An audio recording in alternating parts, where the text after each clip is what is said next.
안녕하세요. 무슨 말로 시작해야 될까요? 살면서 다시는 있을 수 없는 일을 겪고 이렇게라도 털어놓으면 마음이 편할까 사연을 보내봅니다. 솔직히 아직도 믿기지 않아요. 정말 이게 영화라면 아주 슬픈 영화 한 편이 제 인생에 펼쳐지고 말았죠. 전 서울에 살고 있는 40대 초반의 여자입니다. 제 인생은 어릴 적부터 불행한 인생을 살았습니다. 그렇게 부족한 집에서 살진 않았지만 철없는 저희 남동생이 불법 도박으로 큰 빚을 지는 일이 생기고 말았죠.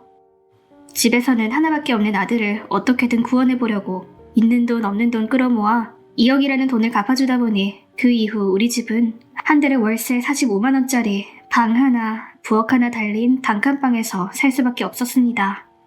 저도 한때는 남들처럼 대학생활도 꿈꾸며 어엿한 직장을 다니는 걸 소망하긴 했지만 집안 형편이 어렵다 보니 대학은 들어갈 순 없었고 일자리를 구해야 했던 저는 무작정 벼룩시장을 보고 한 달에 500만원 이상을 준다는 광고를 보고 전화를 해 처음으로 사회에 나와 면접을 봤던 곳이 유흥주점이었습니다. 솔직히 처음에는 이런 곳인지 몰라 자리를 박차고 나오려 했지만 이 지긋지긋한 생활에서 벗어나기 위해서는 뭐라도 해야 했기에 딱 한 달만 하자고 스스로 다짐을 하고 지하세계에 빠져들게 되었죠.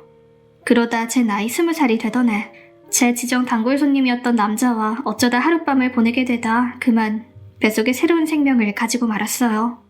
너무 두렵고 무서웠습니다. 이 상황을 어떻게 해야 할지. 하지만 아무리 실수라고는 하지만 제가 책임져야 되는 부분이기 때문에 용기를 내어 그 남자에게 연락을 해 아이를 가졌다고 조심스럽게 이야기를 하니 그 남자는 바로 내게 와준다고 했습니다. 아직도 기억이 생생합니다. 입김이 호호 나오는 아주 서늘한 겨울. 카페에 앉아 두려움에 떨고 있던 제 눈에 유리문을 박차고 뛰어오는 그 남자의 상기된 얼굴을요. 생각해보면 그 남자도 고작 21살밖에 되지 않은 앳된 성인이었어요. 헐레벌떡 뛰어왔는지 남자는 저를 보며 숨을 몇 번 고른 뒤 천천히 자리로 와 제 앞에 앉았습니다. 그리고 떨리는 목소리로 제게 물어보더군요. 은하씨 정말 임신한 거 맞아요? 우리 아이 맞다는 거죠? 저는 한마디도 못하고 결국 눈물만 뚝뚝 흘리며 고개만 끄덕였습니다. 그 남자도 한숨을 푹 쉬며 두 손에 고개를 숙이더군요. 그렇게 몇 분이나 흘렸을까요? 그 남자가 고개를 들고 얘기를 했습니다. 은하씨, 우리 결혼합시다. 저도 당황스럽긴 하지만 그래도 우리가 만든 자식인데 우리가 책임져야죠. 저 아직 어리고 많이 부족하지만 은혜씨하고 우리 아이만은 최고로 키울게요. 자신 있어요. 갑작스러운 결혼이란 단어에 깜짝 놀란 저는 그 남자를 바라만 볼 수밖에 없었습니다. 무슨 말이라도 해야 되는데 이미 울음에 목구멍은 막혀버리고 놀란 마음에 우는 소리만 입에 맴돌았어요. 상황이 너무 웃기잖아요. 밤미라는 여자와 유흥을 즐기러 온 남자가 하룻밤을 보내다 덜컥 아이가 생겼는데 바로 가정을 꾸린다는 게 어렸던 저는 모두의 손가락질을 견뎌낼 자신도 없었고 예정에 없던 가정을 꾸린다는 것도 아이를 내가 키운다는 것도 모두 버겁기만 한 생각들이었으니까요. 하지만 그 남자는 무슨 이유인지 끝까지 저를 설득했습니다. 이것도 인연이라면서요. 저도 오면서 고민 많이 했습니다. 근데 아무리 생각해봐도 우리가 책임지는 게 맞는 것 같아요. 하늘이 주신 벌일 수도 있어요. 근데 그 벌 우리 한번 달게 받아봅시다. 제가 너무 어렸던 걸까요? 그 남자의 말솜씨가 너무 좋았던 걸까요? 한편으론 솔직히 저도 평소에 그 사람에게 호감이 가는 부분도 있었던 것 같아요. 그리고 전 어렸을 때 불우한 인생을 살아왔기 때문에 나이는 어렸어도 자기 잘못을 책임질 줄 아는 자세가 제게 믿음을 주었던 것 같습니다. 하지만 양가 부모님들에게는 인정을 받지 못하다 보니 우린 도망치듯 남들에게 축복을 받지 못한 채 바로 혼인신고를 올리고 남들 몰래 멀리 다른 지역으로 떠나 대출을 받아 살림을 꾸리고 하루 벌어 하루 살아가는 그런 가정을 꾸려 가족을 만들게 되었습니다. 처음엔 솔직히 말하자면 너무 좋았어요. 집에 들어오면 누군가 나를 기다리고 있다는 것, 따뜻한 밥을 같이 먹을 사람이 있다는 것, 이 모든 게 제가 사랑받는 기분이 들었어요. 그리고 시간은 지나 저희는 눈에 넣어도 아프지 않을 예쁜 여자아이를 낳았어요. 남편을 닮아 코가 오똑하고 저를 닮아 쌍꺼풀이 짙어 저희 부부의 좋은 점만 쏙쏙 빼닮은 그런 공주님이었습니다. 남편도 어찌나 좋아했는지요. 와, 여보, 눈 봐봐요. 여보를 똑 닮아서 눈이 엄청 예뻐요. 그렇게 아이를 얻었다는 것에 무척 행복했습니다. 열심히만 살면 우리 세 식구 정말 행복할 것만 같았어요. 하지만 이 세상은 나이 어린 우리 부부에게 행복을 그리 오래 주지 못하더군요. 기저귀값, 분유값, 그리고 늘어난 식비, 전기세 등등 둘만 있었을 때 느끼지 못한 생활고를 겪기 시작했어요.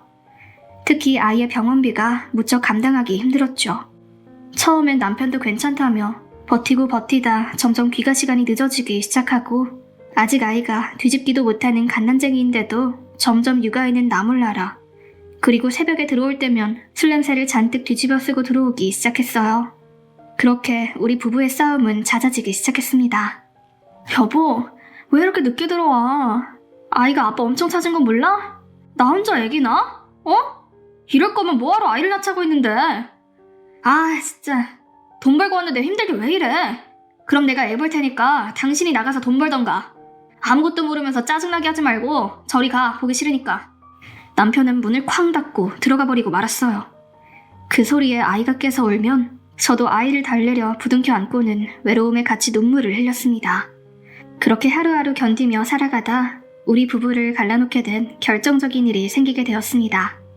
그날은 아이의 예방접종 날이었어요. 저는 등에 아이를 업은 채 꼬깃꼬깃 구겨진 현금을 주머니에 집어넣고 병원으로 향했고 진료가 끝나 결제하려는 순간 제가 생각했던 것보다 훨씬 많은 병원비가 나온 걸 확인할 수가 있었습니다.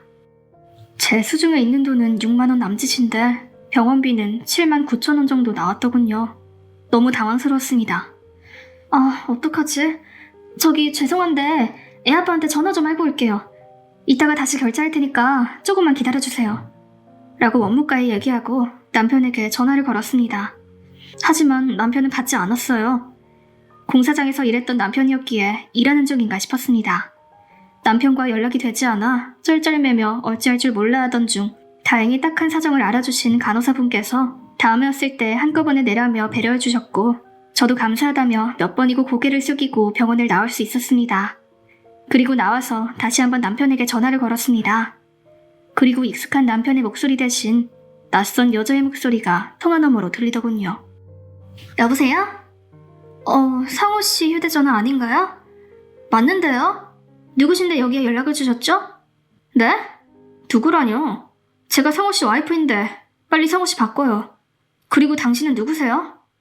하루 종일 아이 병원 데리고 갔다 병원비 부족해서 온갖 창피를 당하고 병원에서 막 나와 전화를 했더니 남편이 아닌 다른 여자가 뻔뻔하게 전화를 받는 모습을 보니 세상이 미치고 팔짝 뛰겠더군요. 아기는 배고픈지 계속 칭얼거리며 울고 있지 제 속은 불같이 타오르지 그만 그 자리에서 주저앉고 싶었습니다. 저 오빠 여자친구인데요. 상호 오빠가 얘기 안 하던가요? 그 여자는 아무렇지도 않은 듯 제 남편 여자친구라고 말을 하더군요. 그리고 뒤이어 멀리서 남편의 다급한 목소리가 들리고 곧 급하게 전화가 끊어졌습니다. 남편은 제 전화번호도 본인 휴대폰에 저장도 하지 않았더군요. 공사장에 일을 간다는 사람이 이 대낮에 바람을 피우고 있는 거라니. 집에 와서 아이를 안고 얼마나 울었을까요? 어린 나이에 아이를 낳아 이러지도 저러지도 못하는 제 처지가 너무 불쌍해 보이더군요. 제 심정을 누가 알아주긴 할까요? 너무 서러워서 칭얼거리는 아이를 보며 한없이 눈물만 나왔습니다. 그날 남편은 제가 눈치채버린 걸 아는지 집에 들어오지 않았습니다. 그 다음날도요.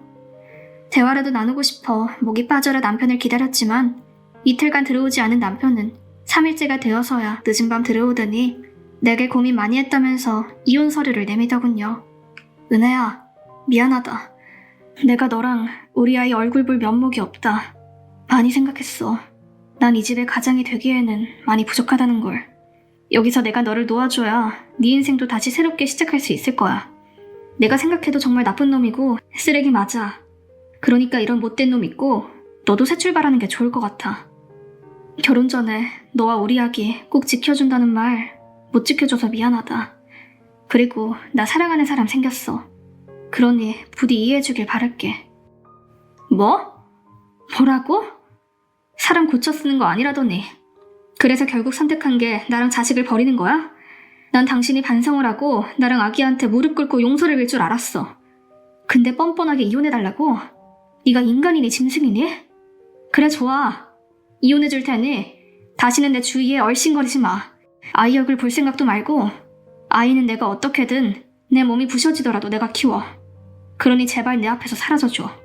라고 말하며 안방으로 들어가 아이를 안고 얼마나 울었는지 모릅니다. 전 세상을 원망할 수밖에 없었습니다. 도대체 왜? 내가 뭘 그리 잘못했다고?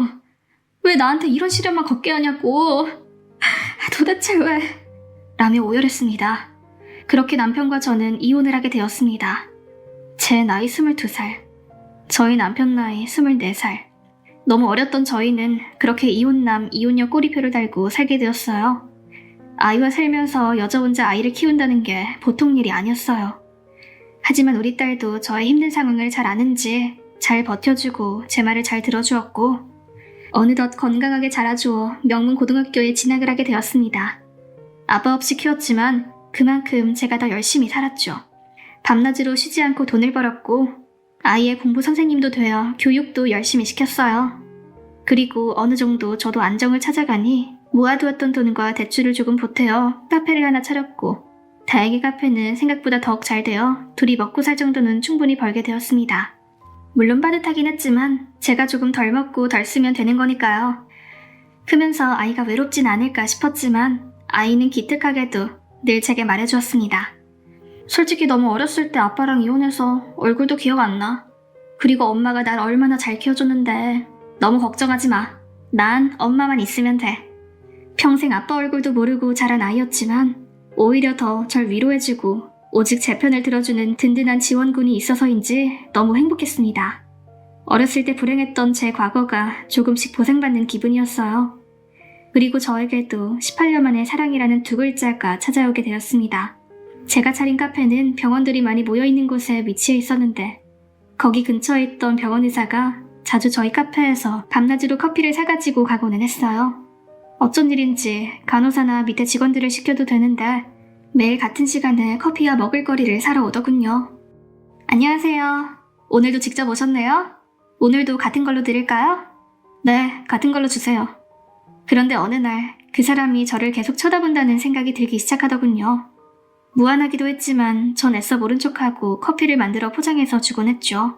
그리고 제게 계산하러 다가오더니 혹시 저녁에 시간 되시면 식사라도 같이 하고 싶은데 시간 좀 내어주실 수 있을까요?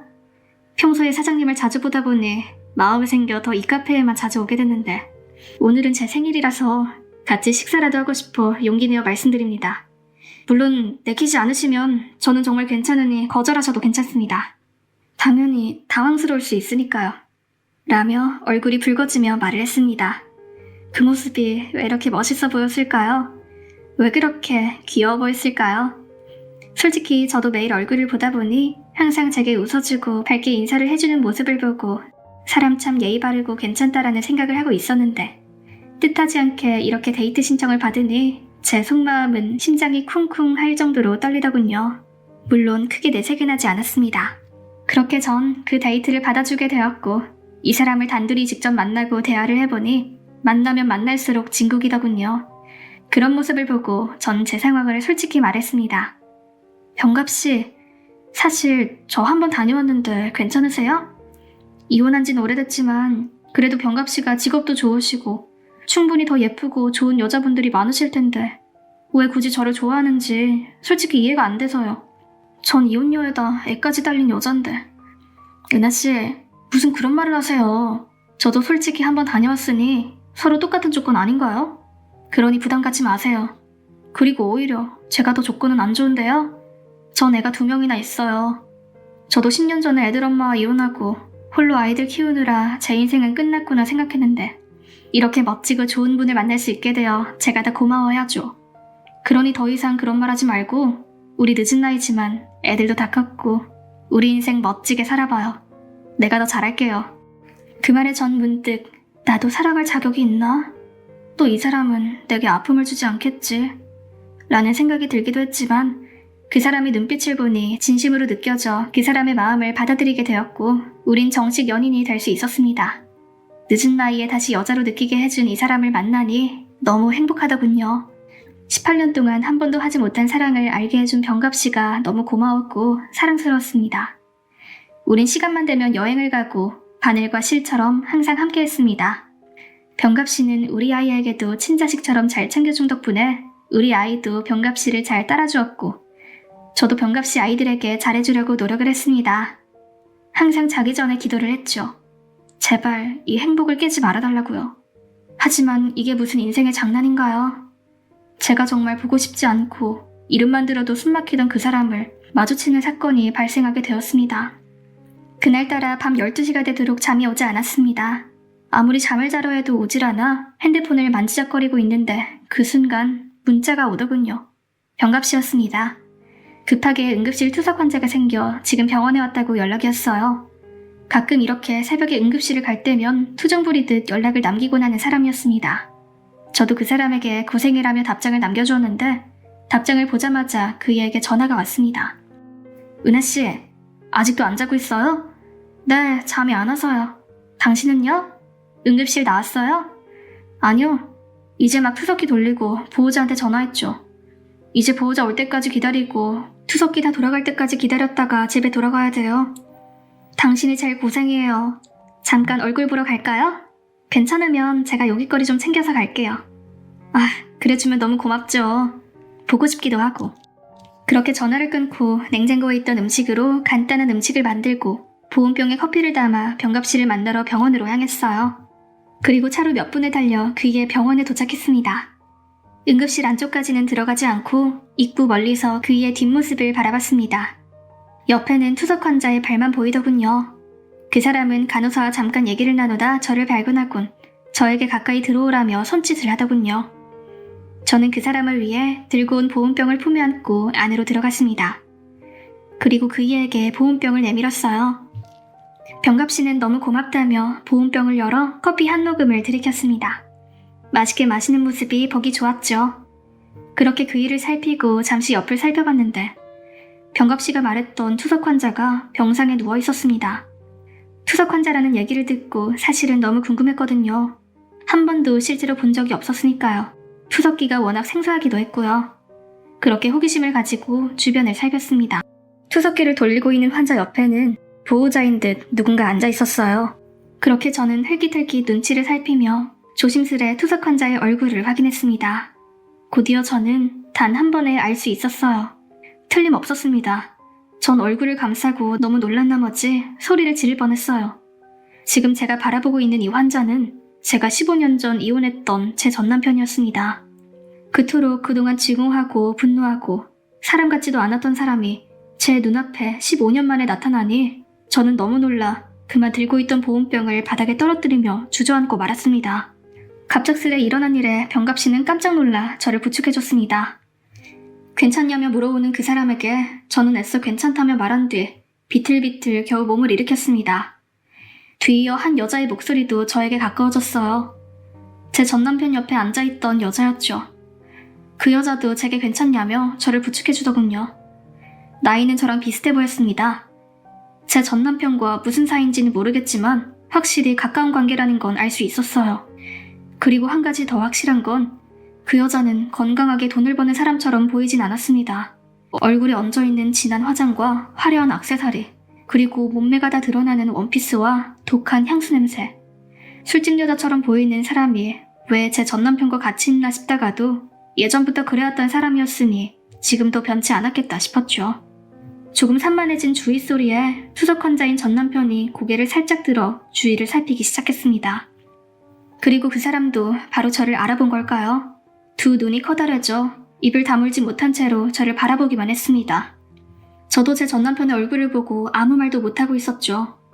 무언가 이상한 기류를 눈치챈 병갑씨와 옆에 있던 여자분이 저 전남편을 번갈아 보다 그 여자분이 먼저 저를 향해 입을 열었어요. 누구신데 우리 오빠를 이렇게 빤히 쳐다보시는 거예요? 오빠도 이 여자 알아? 아니요, 모르는 사람이에요. 그냥 눈이 마주친 것 뿐이에요. 저는 이만 가보도록 할게요. 저는 도망치듯 빠져나오려고 했지만 누군가의 붙잡힘에 의해 제지당하고 말았습니다. 다름 아닌 제 전남편이 몸을 일으켜 저를 붙잡았어요. 그러고서는 전남편은 기다려보라며 저를 붙잡았고 이내 전화번호만 달라며 제게 부탁했습니다. 어이가 없더군요. 15년 만에 만나서 뜬금없이 전화번호를 달라니. 전 그 자리에서 야, 어디서 아는 척을 해? 내가 너랑 이혼할 때 말했지? 네 말대로 이혼해줄 테니까 더 이상 내 인생 기억 속에서 사라져달라고. 그게 내 이혼 조건이었어. 그래서 너랑 엮이고 싶지 않아서 양육비도 받지 않았고 악착같이 살아왔어. 근데 뭐 어째? 연락처를 달라고? 저기 네 여자 있는 데서도 그 말이 나오니? 정말 사람은 변하지 않는다더니. 널 보니까 다시 한번 느낀다. 지겹다. 제발 내 인생에서 사라져. 제발. 은혜야, 내가 너한테 했던 행동들을 생각하면 죽어 마땅하다는 걸 알아. 지금까지 살면서 항상 반성하고 살았어. 근데 너와 인연은 끝났지만 우리 아이는 아니잖아. 제발 딱 한 번만이라도 보여주면 안 되겠니? 네가 지금껏 양육비를 안 받는다고 해서 내가 우리 아이 주려고 돈을 모아놓은 게 있거든? 아마 8천만 원 정도 될 거야. 그러니 우리 아이에게 용서받을 기회를 한 번만 주면 안 될까? 내가 이렇게 무릎이라도 꿇을게. 너도 알다시피 나 몸도 많이 안 좋은 상태야. 신장투석 주기적으로 받지 않으면 언제 큰일 날 줄도 모르고. 라며 제게 무릎 꿇고 싹싹 빌기 시작했습니다. 그걸 옆에서 조용히 지켜본 병갑씨는 제게 말을 하지 않아도 어느 정도 눈치를 채고선 전 남편에게 저기 환자님, 저 듣고만 있으려고 했는데 도저히 안 되겠네요. 저 지금 은혜씨 만나고 있는 사람입니다. 물론 둘 다 재혼까지 생각하고 있고요. 그러니 정말 은혜씨랑 자식을 생각한다면 여기서 조용히 사라져 주세요. 그리고 고작 8천만 원 갖고 자식한테 용서를 받고 싶으세요? 그동안 은혜씨와 아이가 얼마나 힘들고 고통스럽게 살았는지 알기나 하세요? 정말 뻔뻔하네요. 이제 나이 먹고 늙어가니 아이 걱정이 되나 보죠? 그 돈은 저도 얼마든지 갖고 있습니다. 그러니 다시는 은혜씨 앞에 나타나지 마세요. 라며 말을 해줬어요. 너무 고마웠어요. 어떻게 전 남편과 현재 만나는 사람이 이렇게 비교가 될까요? 전 남편은 더 이상 말이 통하지 않는다는 걸 알았는지 제가 정말 미안하다며 말을 하고 자기 명함을 주며 꼭 연락하라고 하고 그 자리를 떠났습니다. 물론 전 그 명함을 병갑씨 있는 데서 바로 찢어버렸고요. 그날 이후 전 병갑씨에 대한 믿음과 사랑이 더 커져만 갔습니다. 너무 든든하고 평생 제 버팀목이 돼줄 것만 같았습니다. 이제 우리 아이가 대학교에 들어가면 정식으로 재혼할 생각이에요. 물론 우리 아이에게도 허락을 받았고요. 제게 어느 날 꽃다발과 하나의 편지를 주더군요. 은혜씨, 내게 찾아와줘서 고마워요. 항상 사랑하고 아껴주며 오직 그대만을 바라보겠습니다. 라는 문구와 함께요. 제게 프로포즈를 한 거죠.